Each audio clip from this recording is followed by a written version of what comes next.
Oh, Mom, when I came back from shopping, I saw my daughter Madison crouched at the entrance with a big belly. She looked really tired and her face was thin and pale. Her eyes were a bit unfocused as she looked up at me. Next to her, a little child was holding on tightly to Madison, calling Mom, Mom. I realized this child was my granddaughter, Harper. I brought them both inside and asked what happened. Madison told me that her husband, Stephen, got frustrated because she couldn't move around much during her second pregnancy and had left them in front of the house. Madison was clearly in her last month of pregnancy and needed care. Even though the days were sunny and warm, the wind was cold. I felt so angry, wondering what Stephen would have done if I hadn't been there. I didn't think he was the kind of person to do something like this. Pregnancy isn't an illness, right? We have pregnant women at my work who do their jobs from home just fine. And Harper, she's always crying and so loud. My colleagues' kids never cry like that. When I finally called Stephen, he sighed loudly on purpose. An unemployed, obese woman and a noisy child are a nuisance. Let her parents take care of them for a while. Realizing it was pointless to talk to him, I decided to focus on caring for Madison and Harper instead. Half a year later on a spring afternoon, Stephen called. Hey, what's going on? Your house is gone. At first, I was confused, but then I understood. You finally noticed, I replied. After hearing the truth, he was speechless and turned pale. My name is Scarlett. I'm a 58-year-old housewife. My husband passed away about 3 years ago, leaving me alone, but I don't mind being alone. His study is filled with books, including his favorite novels, challenging research papers, magazine clippings, and diaries. Being in the study makes me feel close to him. Sometimes I spend time there, looking through the books. My daughter Madison, her daughter Harper, and Madison's husband Stephen live about a 30-minute drive away in the next town. Stephen works at a big company owned by his dad. At just 33, he's already a department head and is even considered a potential future CEO. Madison and Stephen met at a beer party when Madison was out with friends. One of her friends recognized an old classmate, who turned out to be Stephen. They discovered they worked near each other and started seeing each other more often, either by bumping into one another or going out for drinks with friends. Eventually, this led to a relationship. Madison wasn't the type to make the first move and often called me, unsure of what to do. I wasn't very experienced in love either, so I tell her, well, I'm not sure either, but maybe just go out for a meal and enjoy yourselves. Unlike me, my husband had experienced many romances before we met. But when it came to our daughter's love life, we both agreed on one thing: she shouldn't date someone strange. My husband, always protective, even joked about calling himself strange. Their relationship continued smoothly, and within a year, they happily announced their engagement. Stephen, with his strong position in his father's company and his impressive sales skills, had earned my husband's trust enough for us to feel comfortable in trusting our daughter to him. Reflecting on this, my husband reassured me, saying, I also felt at ease sending our daughter off to such a respectable person. Shortly after, Madison and Stephen married and moved to the next town to begin their life together. Initially, Madison would visit us often, sharing the excitement of her pregnancy and her worries about childbirth. About 3 or 4 months after Madison shared her pregnancy news, my husband tragically passed away. He was involved in a car accident caused by a truck driver who had fallen asleep at the wheel. Both Madison and I were deeply shaken by the sudden loss. We struggled to maintain our composure as we rushed to arrange the funeral and handle the necessary company and government procedures. The days passed quickly, and before we knew it, a month had already gone by. It's strange that I hadn't seen Stephen much since he first came to introduce himself before the wedding. Even at the funeral, he only stayed for about an hour before leaving abruptly. I found it a bit rude, but Madison explained, that's just how he is. Stephen is always busy with work, she said with a forced smile tinged with sadness. It seemed like she didn't get much chance to talk or spend time with Stephen, who often left early for golf meetings on weekends.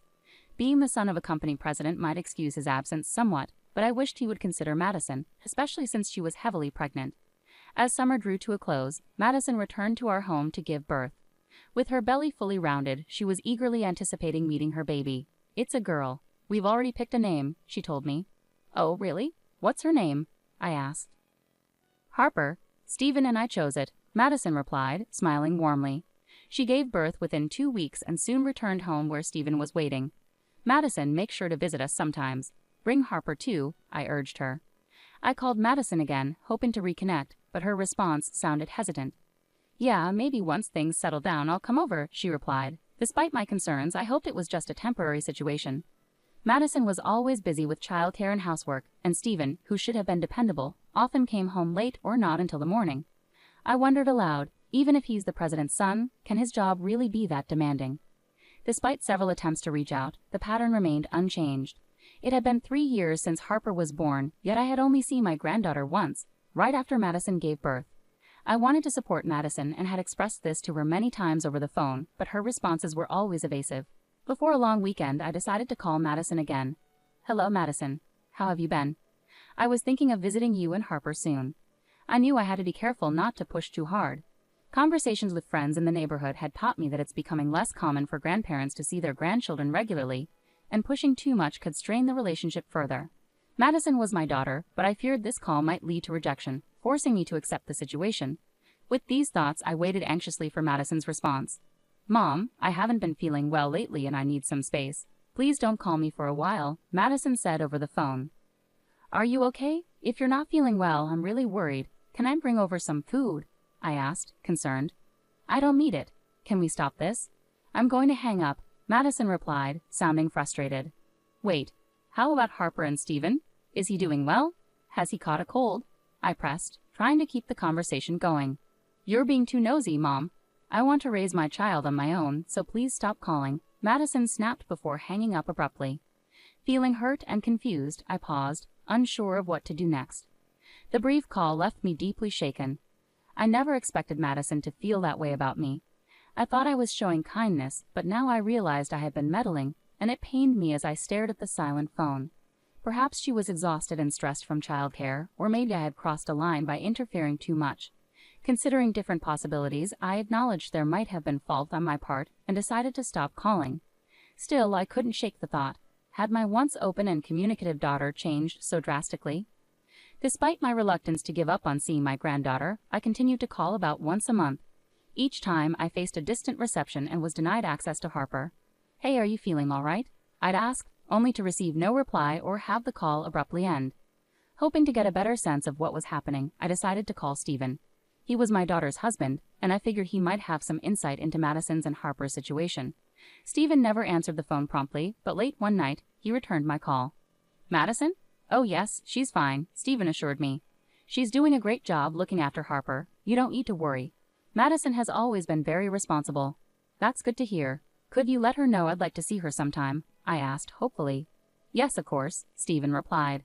"It's odd that Madison isn't picking up her phone lately. That's not like her. It's quite concerning," I added, feeling uneasy about Stephen's responses. His words felt rehearsed, as if he was trying to downplay the situation. About a month later, as autumn set in and I returned home from shopping one day, I spotted a figure sitting on my front porch. At first, I thought it might be a homeless person who had mistaken my house for somewhere else. But as I approached, I realized it was Madison. Madison. And look at that belly. And who is this child? I exclaimed in surprise as I saw Madison's noticeably larger belly, indicating she was pregnant again. "Oh, Mom." Madison's face was tired and drawn, her eyes unfocused. The child next to her clung tightly, calling out, "Mom, Mom." I realized it was Harper. I quickly unlocked the door and ushered them inside, practically carrying them to the living room sofa. I made some hot milk for them to drink. Harper cautiously sipped the warm milk. "It's cooled down now, so it's safe," I reassured her. Harper drank, leaving a white ring around her mouth. Turning to Madison, I started asking questions. "What happened? Why were you sitting outside like that? Where's Stephen? What's going on with your home?" Madison began to cry and look down for a while before speaking. "Take your time," I comforted her, rubbing her back gently. After a moment, she explained that as her second pregnancy progressed, she found it increasingly difficult to manage household chores and take care of Harper, which frustrated Stephen. He had driven them to the front of my house and left them there. Seeing Madison heavily pregnant and upset made me furious, imagining what could have happened if I hadn't been home. I immediately called Stephen. He hadn't mentioned anything about Madison's pregnancy during our last conversation, which would have prompted me to offer help sooner. After several rings, he answered with a tired voice. "Hello, Stephen. What's this I hear about you leaving Madison and Harper outside my house just now?" I asked, my tone filled with anger and concern. Stephen replied casually, "Well, that's how it is. Madison hasn't been keeping up with household duties lately, using her pregnancy as an excuse. Even when I come home tired, there's no dinner ready." I was taken aback by his nonchalant response, feeling a mix of disbelief and disappointment. "Not helping because you think it's all Madison's job? Don't you think you should be supporting your wife?" I challenged Stephen, my voice tinged with disbelief. "Why should I help? Household chores are Madison's responsibility. She's the housewife," Stephen replied dismissively. I have my own work to focus on. It's only natural she takes care of the house. Madison is pregnant, Stephen. It's not fair to expect her to manage everything alone without any appreciation from you, I countered, trying to reason with him. Pregnancy isn't an illness. Many pregnant women work remotely just fine in our company. And as for Harper, all kids have their moments. Comparing her to someone else's child isn't fair. Stephen sighed dramatically over the phone. An overweight wife and noisy kids are a hassle. Let the parents deal with them for a while. At that moment I realized it was pointless to continue the conversation. Fine by me, I said firmly, hanging up. Stephen's mocking laughter lingered in my ears before the call ended. Suppressing my anger and frustration, I focused on what truly mattered, taking care of Madison and Harper. Harper's clothes were stained with food and juice spills, turning into little spots. Her hair also had a faint smell, so my first priority was giving her a bath.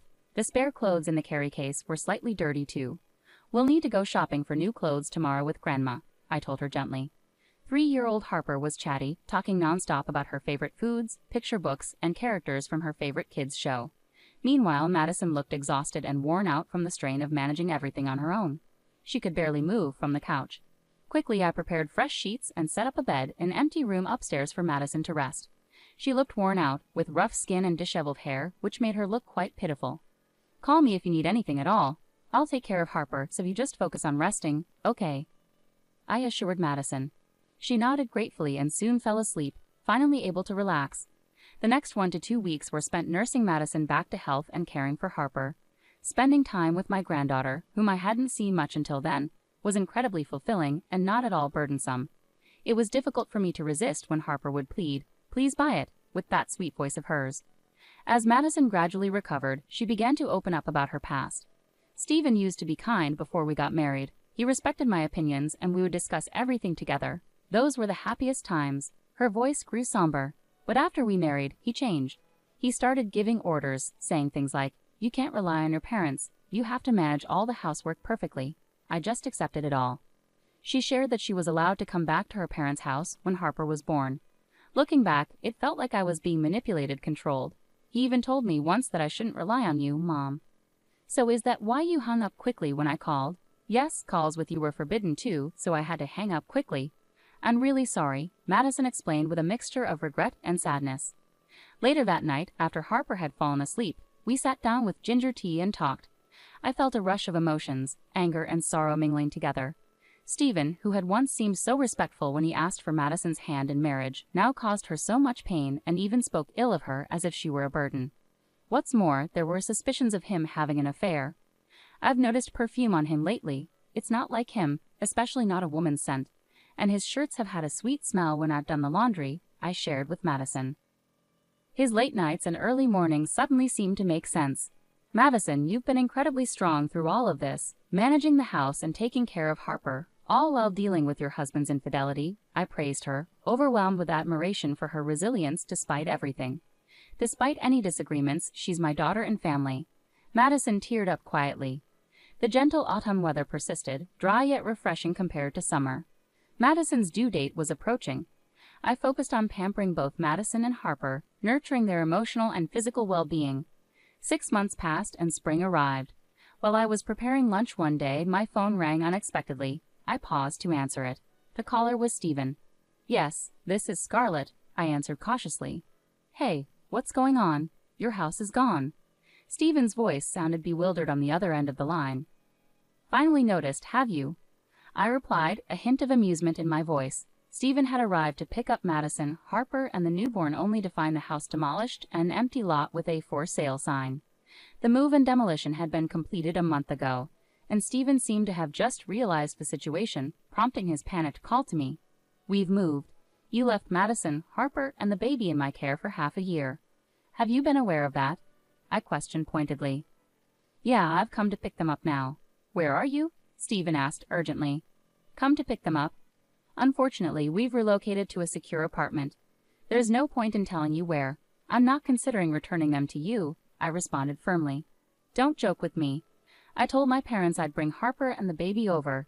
Give me back the kids at least," Stephen insisted, his tone unsettling as he referred to the children almost as possessions. "That's a promise you made on your own. It doesn't concern us, so we won't comply. I'm busy now, so if you don't mind." Just then, the baby started crying, the sound audible through the phone. Stephen seemed to react softly, saying, "Oh." Ignoring him, I hung up and hurried to change the baby's diaper in the next room. I could hear Madison's phone conversation faintly. "Yes, hello, what?" Her voice carried a hint of frustration, likely arguing with Stephen. Soon after, Harper emerged from her room, looking scared.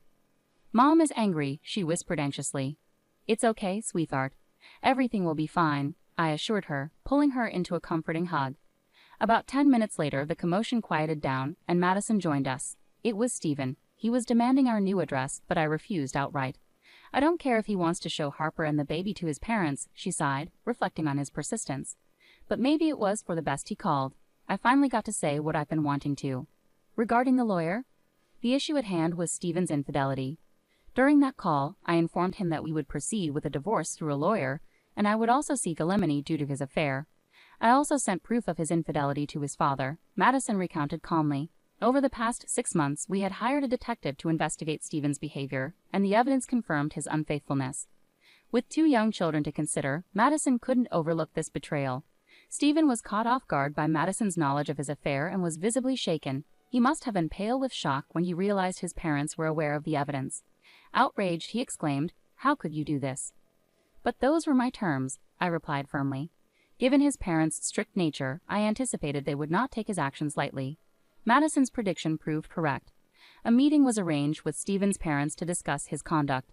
During the meeting, they apologized to Madison and accepted the divorce proceedings. Stephen's father, despite his son being a potential future company president, expressed his anger and disappointment, stating that a man who cheats on his wife and neglects his children is unworthy of such responsibilities. As a result, he dismissed Stephen from his position within the company. In the end, Stephen faced serious consequences. He lost his position and gave up custody of his children, allowing Madison and me to raise them. He was required to pay compensation and child support, but struggled due to debts accrued from supporting his affair partner. Although he found another job, the salary was modest, forcing him to move into a small, inexpensive apartment. After losing his shot at becoming president, Stephen's affair partner callously abandoned him. It became clear she was more interested in his title than him as a person. Despite multiple attempts to reconnect and reconcile, Madison cut off contact with Stephen, and their divorce was finalized smoothly. Madison became a single parent, but found strength in raising her children who thrived under her care. Despite the rift, Stephen's father, feeling remorseful, continued to support Harper and her sibling beyond the agreed child support. Despite Madison and my initial refusals, he insisted, and we accepted it for the children's future.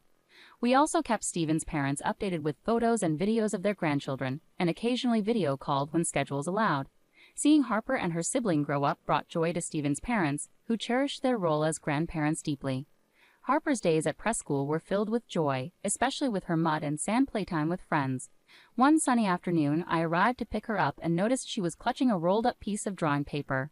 "What's that, Harper?" I asked curiously. She hesitated shyly before replying, "It's a picture of Mom." The preschool teacher had assigned them to draw portraits as gifts for their mothers that day. Although Harper was too bashful to show me the drawing right away, she eagerly rushed home and presented it to Madison. While I couldn't see the portrait myself, Madison was deeply moved and praised Harper's thoughtfulness. It was a touching moment that showcased Harper's growing individuality. Thinking about her future fills me with hope and excitement. Living together as a family of 4, experiencing this happiness, feels like nothing short of a miracle.